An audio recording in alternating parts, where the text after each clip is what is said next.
Hello everybody, hope you're all doing well. My name is Steven and this is the Storytime channel. Just a quick reminder that we have a giveaway going on all week, so if you're interested in entering, stay tuned until later in the video and I'll tell you exactly how to do that. That being said, let's jump into our first story of the day by vgeov. A guy in a bad mood walks into the fast food joint. Cast: a very irritated guy in a horrible mood, me, a store full of rude minimum wage workers, a table full of Karens. A few months ago, I was looking for a job. I spend most of my day walking downtown in interviews. At this point, I'm in a horrible mood. The only interviews that showed any interest were the ones that looked swifty AF. Most of the day is gone. The whole thing was just a farce and I'm starving. It was one of these days that nothing goes right. After I was done, I choose to grab a bite. I choose a big local chain of fast food as they make decent food with quite a low price. As I enter, the first thing I notice is that it's kinda full, but the register was empty.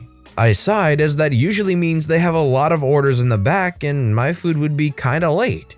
I walk there and the employees, teenagers, probably part-timers or their first job, were giggling on the phone. One of them glances at me and says, "One moment." Alright, I have no problem with that. And I wait. And wait. At some point, I look at the clock behind them. I was waiting awkwardly in front of two giggling teenagers for 4 minutes. I decided not to make a big deal out of it. I politely and discreetly clear my throat. The same teen rolls her eyes at me, evidently very annoyed that I interrupted again. The irritation of the day starts creeping out, but as I have worked retail most of my life, I hold it in. "What do you want to order?" she asks in a very rude manner.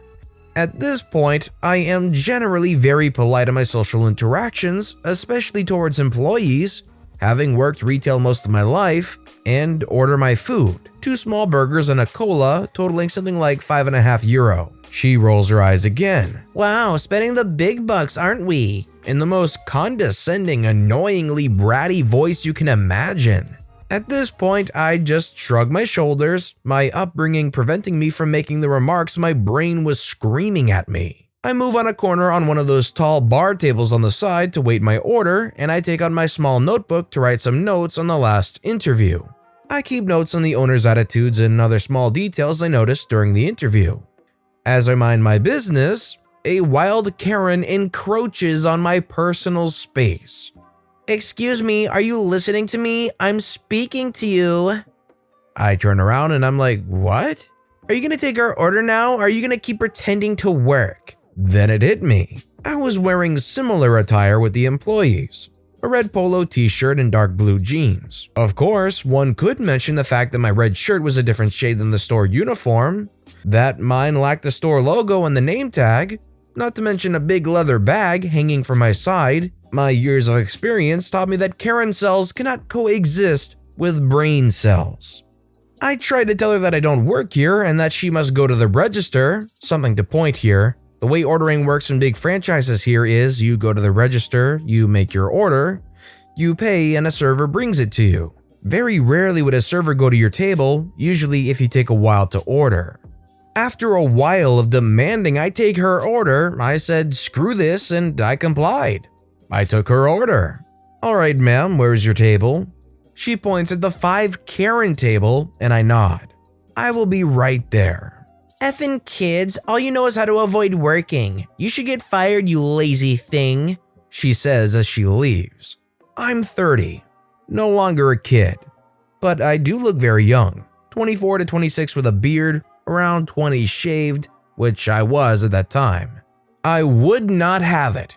I was hungry, in a horrible mood, and years of self-discipline were crumbling as I was hungry for blood.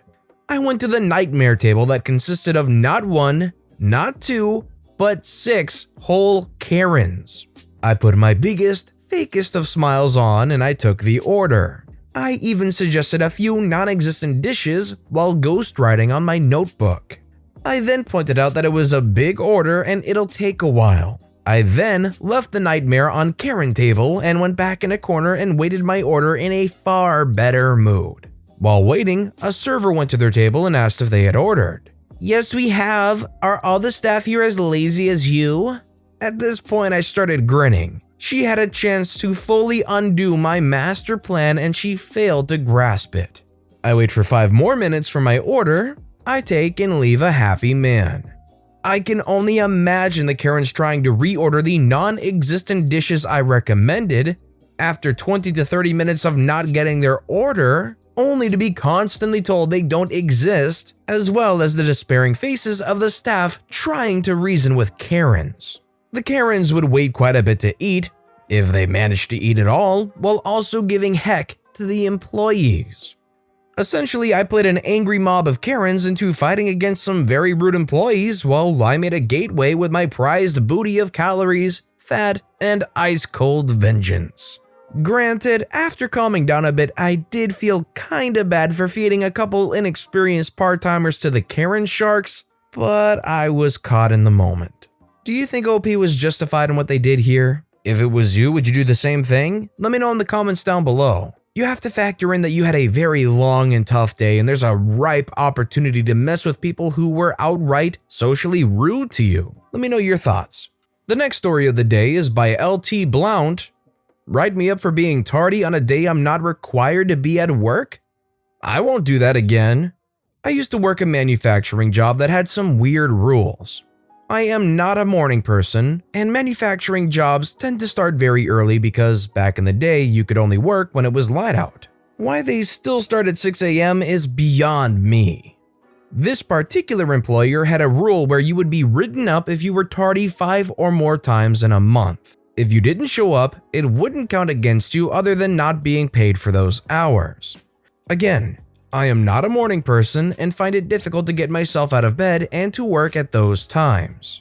Monday to Friday were mandatory days for us to work, and most Saturdays you could get an additional 4 to 5 hours if you wanted to and the work was available. My boss, Scott, when I started, told me that if I came in on Saturday, I could start whenever I wanted and it wouldn't count towards being tardy since I would be helping them out. A few years later, another supervisor, Bruce, was hired and I directly reported to him, and he reported to Scott. There was one particular month where I was tardy 4 times and I made sure the entire last week to get in on time so I wouldn't hear about it. The following Monday, I was given a written warning for being tardy too many times. I told Bruce flat out that I knew I was only tardy 4 times and that I shouldn't be getting written up for it. He told me, "No, last Saturday you showed up at 6:30 and we start at 6. I told him Scott told me it was fine. He said it didn't matter and those were the rules. I told him I would never be tardy on a Saturday again.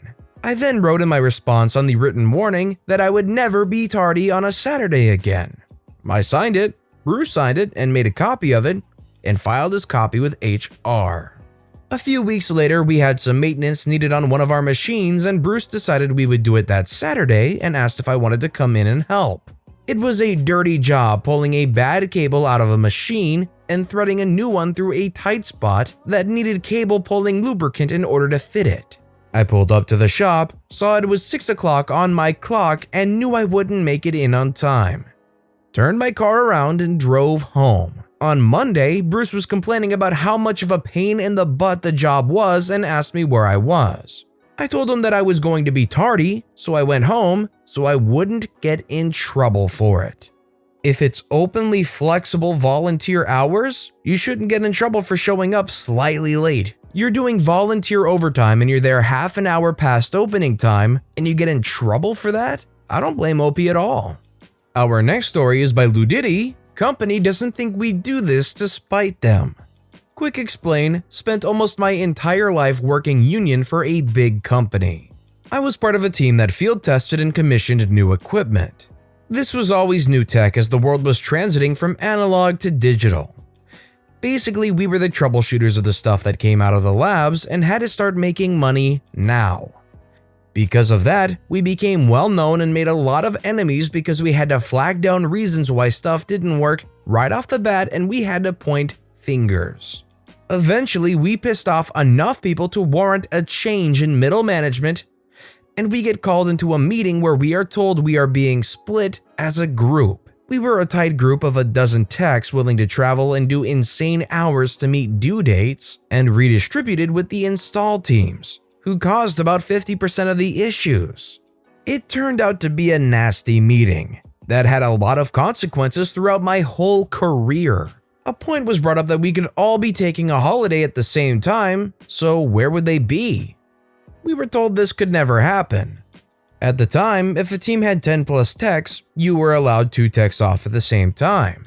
Well, come spring and a brave one starts checking if we would be willing to take a week off to go fishing together. Since they've split us up, 2 per install team, it's feasible and we all get on board and scheduled that particular week for a holiday. Now, none of the low-level drones who are our bosses are aware that this could be an issue and they all give their okay. Remember, we're union. Once our holidays are approved by management, this is carved in stone. So, the actual drone who is managing that dozen techs distributed in 6 different groups starts wanting to make his SLAT, systems lineup, acceptance and testing, schedule for that week. Goes to first boss and tells him he needs the 2 techs for whatever project. He gets told the 2 SLAT guys are off that particular week, in 2 weeks. Goes to see the next boss, same answer. This particular drone is, the real boss, not that dumb and quickly figures out what we've done. However, to cancel an agreed upon holiday takes an act of God, just below CEO level. Here's the thing. Because they knew that the meeting to split us up would be highly contentious, they made sure that minutes of the meeting would be taken and spread far and wide, and since we had mentioned this issue, they couldn't do a thing about it. After the amazing week of bonding, hadn't gone fishing since I was a boy, when we walked back in the office, all at different times, we couldn't help looking at our second level, my boss's boss, and give him the biggest poop-eating grin a face can make. The echoes we heard, they had a post-mortem because of all the missed due dates and this comment. You wanted to break them up and they are willing to give up a week's holiday to make us look like idiots. They have never been so united. While the company had announced high and low that they were splitting us apart for the greater good, they never announced that they put the band back together. As a union tech having spent my entire career in one company, I gotta say that a big part of my career was malicious compliance. Or, as we called it, work to rule. The main thing I truly got from this is that it's good to be protected by a union. If you're able to get into a union, it can be very beneficial for you. Our next story is by DanTheEvilKiller. Lady demands the amount of candy be the exact weight, loses 1 kilogram of candy. This happened in October 2017. I used to work at this really sucky retail store, basically just imagine Party Central, but it looks worse. So it was Halloween season and people went to our store to buy a lot of candies, like kilograms of candies. We had this sweet that was really good, tasted like watermelon, and people went nuts to buy it, and then we finally meet Karen. Karen is a typical Karen. The typical, let me talk to your manager haircut. She went to our candy stall and told me to buy 5 kilograms of our watermelon candies. Now, 1 kilogram is $5, so it was gonna amount to $25, but she told me to get the exact amount and weigh it. I weigh the candies, so she knew I wasn't scamming her or ripping her off. After I weighed it, it turned out it was 6 kilograms. I then got some of the candies and put them back in the display. She immediately freaked out and said she wanted those, and I just stared at her and said, "You wanted the exact amount of candies. You get the exact amount of candies. If they're not going to weigh it, it's really a gamble. You gotta do the eye test. If you see it, do you think it is 5 kilograms or more?" Karen took a chance, didn't end up working out for them. So quickly now, I just want to give you info on the giveaway. So if you want to be in with a chance to win $30 in Amazon gift cards, all you have to do is leave a comment pertaining to something you saw in the video on any video we upload this week, and I will pick a winner from a random video on Sunday night after the last video has gone out and announce it on next Monday's video. so feel free to comment on every video from the week to better your chances of winning. Again, I do want to stress that the comment has to be related to the video, so you can't just leave a random comment and expect to win. And whilst you're at it, why not like the video, because it helps more than you know. That being said, our final story of the day is by Slender N679. A doctor tells my grandpa to go to another country, and so he does. My grandpa, G, has heart problems, and after his second stroke, our family doctor, FD, decided that he needed a bypass, and so he set the surgery in another hospital with better conditions. A few days after the surgery, it was discovered that Grandpa had an internal wound that had been bleeding for some time. That caused complications, and when Grandpa was permitted to leave the doctor that had been taking care of him, D told him that he needed to take some pills. One of those pills was rare in our country and would cost over 100 euros for a small box. When Grandpa complained about the price, Doctor said, "If you don't like the price, go get it in another country." Doctor didn't know that Grandpa, an 82-year-old man, went once a week to our border with Spain in work. And so the next trip to the border, he bought a bigger box of pills for less than half the original price. If I am not mistaken, in my country, the doctors get a little bonus for getting a big sum of the money with prescriptions, so his smug attitude probably costed him that bonus. Yeah, if there's definitely one thing that upsets me in the healthcare sector of the world, wherever you are, it's price gouging. So over 100 euros for a small box, and then in a neighboring country, you can get a bigger box for less than half the price? That's very frustrating and disheartening. But with that being said, that's all the time we have for today, so if you have a favorite story of the day, let me know which story and why in the comments down below. But besides that, if you enjoyed the video, please consider giving it a like, and subscribe and turn notifications on if you haven't. All of those things help the channel grow immensely, so thank you no matter what you did. Whether you just watched the video, whether you liked, subscribed, whatever you did. Thank you all so very much for supporting me right here on the Storytime channel. That said, I hope you all have a wonderful day, and I'll see you all next time right here.